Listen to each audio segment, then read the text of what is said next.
Monsieur Kabila, hier j'avais fait pareil, aujourd'hui je me permets de vous relancer ce message. Il est temps que vous sortiez de votre torpeur, il est temps que vous sortiez de votre mythisme. Votre silence et votre non-action commencent à s'apparenter à une situation de non-assistance à personne en danger. Si hier, ça pouvait s'expliquer pour que le Congolais se rende compte des erreurs commises, que le Congolais qui vous ont jeté la pierre, qui vous ont traité des Rwandais, des Kanambe, comprennent que vous étiez 10 000 fois mieux que le voyou qui est arrivé aujourd'hui au pouvoir, croyez-moi, monsieur Kabila, le message est bel et bien passé. Au soir de votre vie, il y a eu beaucoup de montages, beaucoup de choses.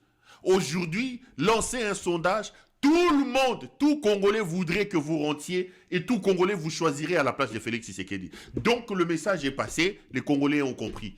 Il est temps que vous sortiez de ce mythisme, que vous vous joigniez à l'action pour sauver le pays. De toutes les façons, vous devez ça à votre pays. Vous devez ça à votre peuple. Parce que vous avez créé ces bandits, cet idiot de Félix Tshisekedi. Ces monstres qui est en train de nous sucer, qui détruit notre pays, qui amène le pays vers l'abîme et votre œuvre et votre création. Vous, comme créateur, vous avez l'obligation de vous joindre à ceux qui luttent pour chasser Félix Tshisekedi. Et ne nous voilons pas la face. Tshisekedi, le seul langage qu'il entendra, c'est le langage de la force. Il nous a dit que vous êtes les chefs du M23. Si véritablement vous êtes les chefs du M23, M. Kabila, laissez tomber le masque.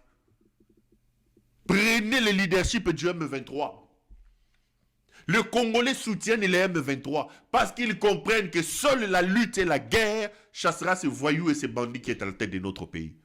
C'est un appel, un SOS qu'on vous lance. Kabila a un rôle important à jouer dans cette lutte.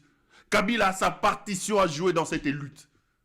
Il a géré le pays pendant 18 ans. Il a créé cette armée. Il a formé les services de renseignement et de sécurité. Il connaît la République mieux que nous tous et il peut donc contribuer à cette œuvre de reconquête pour sauver la République démocratique du Congo. C'est un appel pathétique que nous lui lançons et c'est d'ailleurs pour ça que j'ai décidé de diffuser cette image du PPRD pour leur dire, de dire à leur autorité morale que l'heure de sortir du silence est arrivée pour sauver la République. Congolais, ne perdons pas espoir, mais ne rêvons pas. Ne construisons pas des châteaux aux États-Unis et en Espagne comme si c'était comme le font les prophètes et les escrocs en col pastoral. Mettons la main